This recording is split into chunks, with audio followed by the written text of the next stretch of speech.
All right, guys. Can everyone face this way? Face teacher Chris, Nikki, Ryan, Madeline, Michael. Michael, stay in your seat. All right. So today we're actually gonna go over and review what Pastor Peter Chung just talked about. Okay. But before we do, I'd like to greet you all a Happy New Year! Woo! Yay! Happy New Year! Happy 2021! Is that 2021? Okay. 2021. Whoa! Happy New Year! Woo! Can I go away? So who can remember what book Pastor Peter Chung talked about just now? Where's the verse from? Where's the verse from? Does anyone remember? Michael. Does anyone remember where the book was from? Where the verse is from? Oh, Evan does. Evan, where? Where's the verse from? It is from Ecclesiastes. Alright? Very hard to say. I have a hard time saying. Can you try saying it? Ecclesiastes. Alright? The book. Very good. Yeah, good job, Michael. Ecclesiastes. Alright? We already practiced pronouncing it. Good job. Ecclesiastes. I'm tired. Alright. So this is a small book in the Bible that's located near the middle. Alright? It's located after Proverbs. Ecclesiastes means preacher. Does anyone know what a preacher is? Me. Okay, right? What's a preacher? Someone talk about you. Yeah, that's right. Yeah. Today, who was preaching? Who's a preacher today? Who would you say is a preacher today? Pastor Peter Tom. Yeah, Pastor Peter Chung was a preacher today, alright? So this book, the word Ecclesiastes means preacher, alright? The author, according to, I guess the Bible scholars, is Solomon. Does anybody know who Solomon is? Who's Solomon? He's a king from the Bible. Yeah, he's a king, alright? Does anyone else know anything about Solomon? He poops. Well, today we're going to go over a little bit about Solomon, okay? Oh yeah, I just put a photo there of where Ecclesiastes is. It's after Proverbs, after Psalms and Proverbs, alright? So, King Solomon is the son of King David. Who knows King David? That's much more popular person in the Bible, right? Everyone knows. Yeah, he's a king, and also everyone knows about David and Goliath, right? So David and so King Solomon is the son of King David. King Solomon is, like what Evan said, is a king of Israel, right? He was also a prophet of God, and King Solomon, during his time of rule, when he was king, he actually instructed to build God's temple, right? So King Solomon is a very special person. Furthermore, God gave Solomon wisdom, all right? King Solomon asked one thing from God, and he asked for wisdom. Can you say wisdom? Wisdom. Say wisdom. All right, wisdom. I try to find a picture of King Solomon building God's temple. So that's King Solomon. Do this. Raise your hands. Raise your hands. Come on, Nikki. Just like King Solomon. Raise your hands. Try it, Michael. Try to follow King Solomon. Yeah, that's right. Okay. So, King Solomon, he's a very successful person. He He had, what is that? What do you think that is? Money. He's rich. He's rich, right? He had wealth, right? He's very wealthy. He pretty much has a lot of land, a lot of properties, a lot of possessions. He's wealthy. He's rich. What do you think this is? Fame. All right. Does anyone know what fame is? It's a time with not that much stuff. Fame is similar to being famous. Can anyone give an example of someone famous that they know? Does anybody know who? Oh, Evan. All right, Evan. Taylor Swift. Oh. All right, Taylor Swift is popular, right? She has. Taylor Swift. Well, Teacher Mora will find out soon enough. But Taylor Swift has fame. Who else has fame? LeBron James. LeBron James. Does anyone know who LeBron James is? Yeah. All right. The king of basketball. Well, Michael Jordan is the king of basketball. Yeah, come on. Michael Jordan. You know who he is, right? So, King Solomon had fame. Everybody knew who he is. Not only that, he's also wealthy. All right. King Solomon had power and authority. All right. What does it mean to have power and authority? If someone is a leader, right? Or who has power and authority at home? Can someone tell me who has power and authority at home? And your house? Ryan? Yeah, your mom and dad, right? At home you have power and authority. Yes? And your brothers and sisters. Oh yeah, maybe your older brother and sister, right? So King Solomon had power and authority over a big nation, over a lot of people, right? And King Solomon is a man of talent and skill. He also asked God for wisdom, but he's also very, very smart, right? So I have a question for all of you. Are all of these good things or bad things? Good things, right?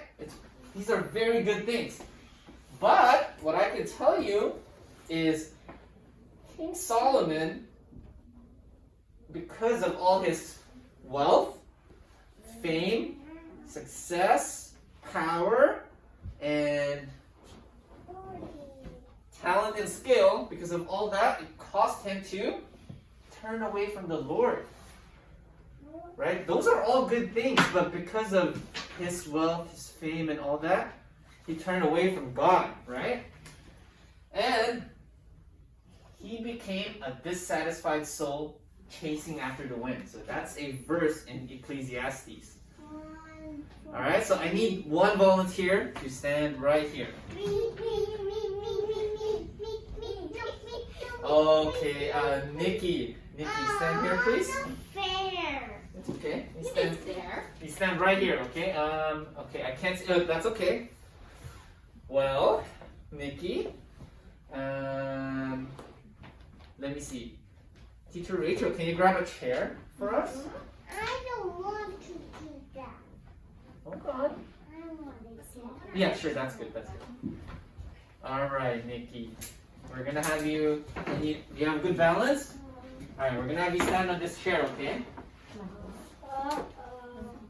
All right. Now we can see you in the camera, I think. Okay. Oh, that's okay. So I'm gonna explain to you what that word means, or what that phrase means. Is become a dissatisfied soul after chasing the wind. All right. I'm gonna explain to you what that is, and Nikki is gonna help us explain it. Nikki, do you feel that?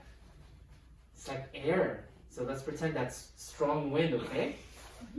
I need you to chase and catch the wind. Can you catch it? Can you catch it? I don't think you're catching it, right?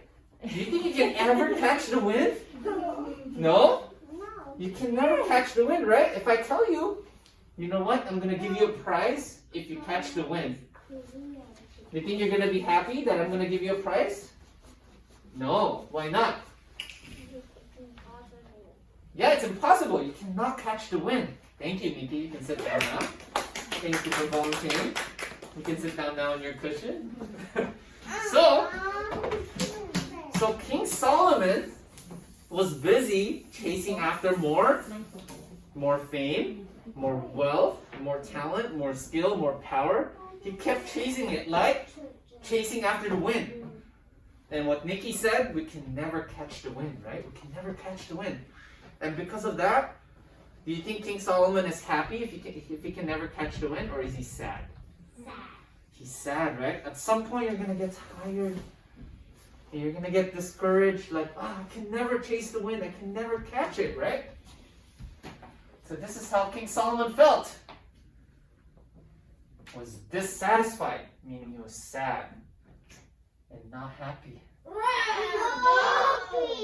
I know. Furthermore, here's a picture of someone trying to catch the wind. You think you'll ever catch it? No. I don't think so. Yeah, you can never catch the wind, right? You can never touch that face. I know. Now he has that face because he's what? He's dissatisfied, right? Dissatisfied means he's sad. He can never be happy. But what do you remember about King Solomon? He had what? Wealth. He had fame. He had power. And he had talent and skill. But still, he was dissatisfied, right?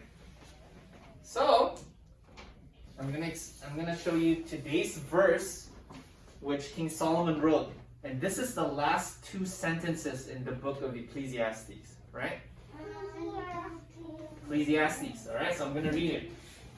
The conclusion, when everything has been heard, is fear God and keep His commandments, because this applies to every person. For God will bring every act to judgment, everything which is hidden, whether it is good or evil. Alright, so what did I tell you about this verse? This is the last two verses of the book of Ecclesiastes which he wrote. Thank you. Who here has a favorite book? Me. Alright, Michael, what's your favorite book? Superhero. Superhero book, okay. How about you? Okay. Alright, Evan.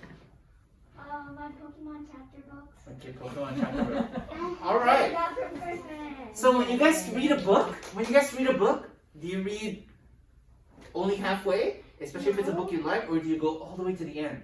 All the way to the end. All the way to the end is because usually the end is pretty much normally the best part. Normally. Not always, but almost always is very important and it's the best part. So think of the last two sentences in the book of Ecclesiastes as the most important verses of this book, alright? So why did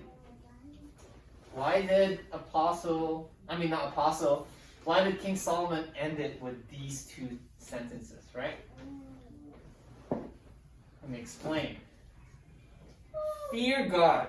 Who can tell me what fearing God means? Me. Alright, Michael? Like something is very scary to God, He will not like be He won't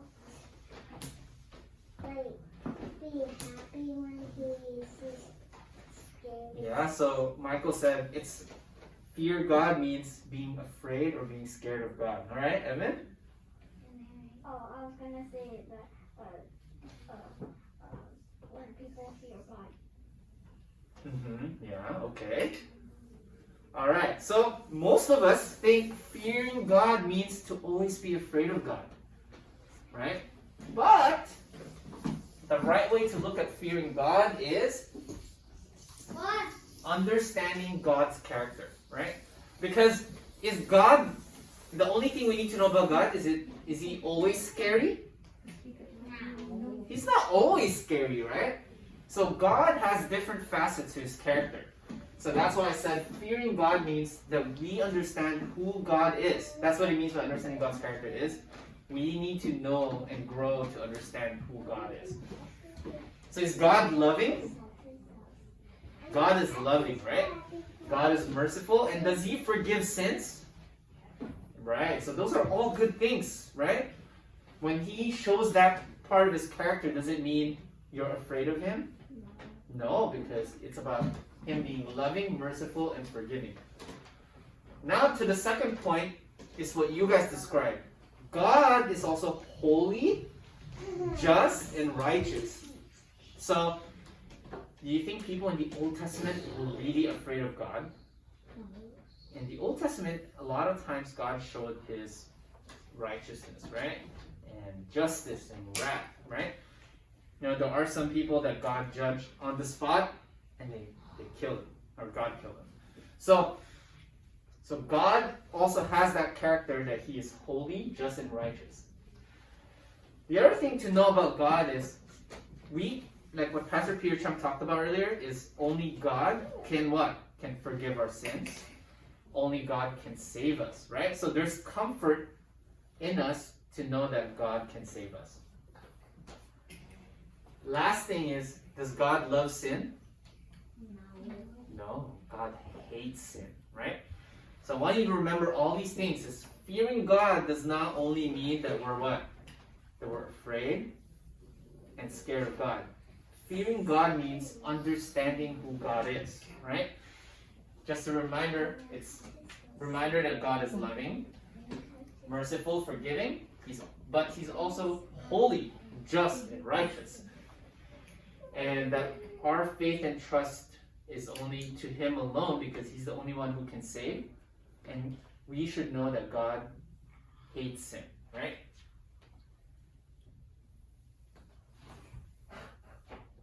That picture is not supposed to be here yet, but that's okay. So I want to go over, and the last two sentences that King Solomon wrote. I want to highlight fear God, right? That's one of his main commands, right? To fear God. So when you understand who God is and His character and that He hates sin, fearing God causes us to obey God, right? Because we know that God is love, but He's also holy and righteous and just, and that He hates sin. Does that cause us to obey, or does that cause us to I'm not going to listen to you, God? What do you think?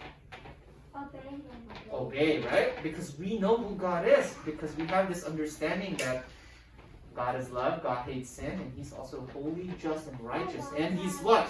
God is powerful. Right? So, another phrase that King Solomon wrote at the end of the Bible is, this applies to every person. That's when this picture was supposed to show up. That this applies to you. Do you think it applies to me?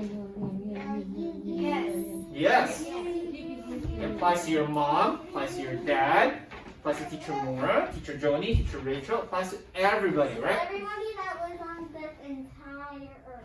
Everyone on the entire earth, yes. So that's what that means. So if you were to summarize the last two sentences of what King Solomon wrote in Ecclesiastes, it would be to what? To fear God. Fear God, which causes us to Obey God. causes us to obey God. Alright? That's when this picture was supposed to go. That applies to you! To you. Alright? Hey, so the question is, why are we talking about this now, when it's the new year, alright? It's because every new year, what's popular to do? We make what? New Year's resolutions, right? We make New Year's resolutions, we make goals, right? So, can anyone give an example of a New Year's resolution? It could be anything. There's no right or wrong answer for now. What's a New Year's resolution that you guys have heard of, or what you guys have?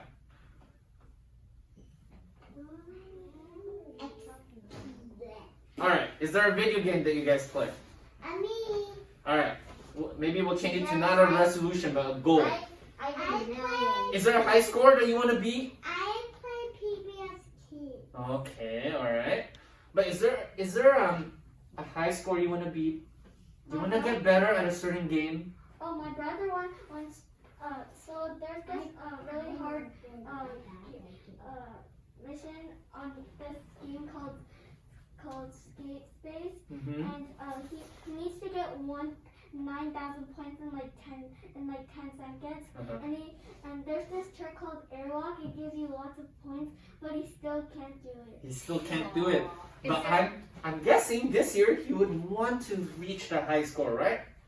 I'm guessing he would want to. He needs to get like more points Right. to get more coins so he can get a trick called Super Dude. It's like Mm. super epic. Got it. Okay, all right. You can ask if there's anything they want to learn. Okay, is there something that you guys want to learn this year? Or Something you want to learn how to do? I want to stop learning. That's why. You want to stop learning? all right.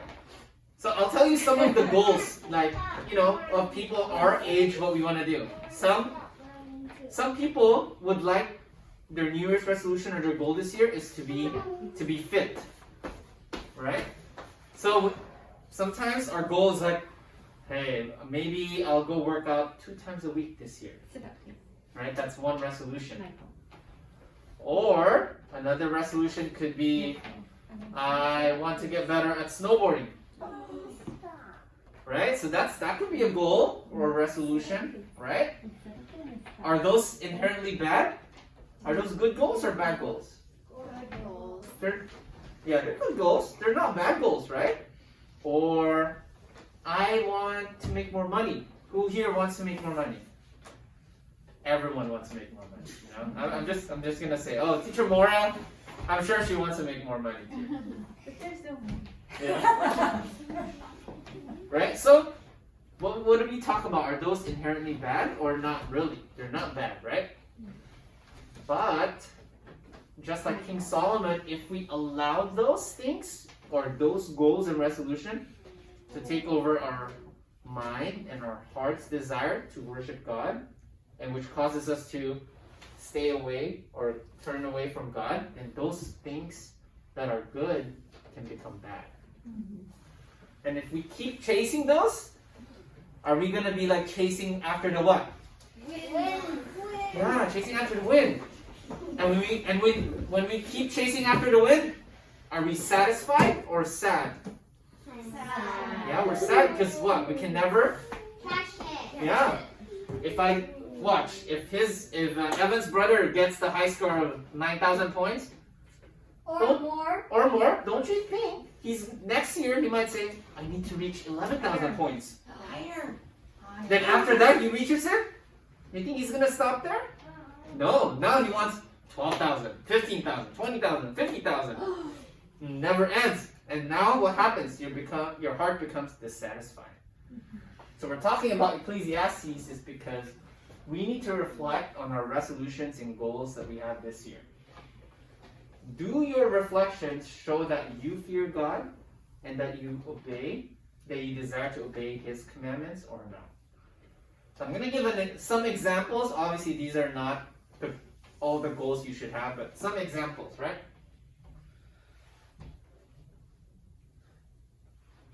So it's just a picture of showing that we love Jesus, right? So when you love Jesus, you what? Pray more. And you read the Bible more. Right? So now you ask yourself, if that's your goal this year is to read the Bible more, then now you can talk about, okay, if I read the Bible more, am I fearing God? Yes. Because I'm understanding more who God is. And if I read the Bible more, am I obeying His commandments or obeying Him? Yes. Right? Even the winds and waves obey Jesus. So what we learn when we read the Bible is God is powerful.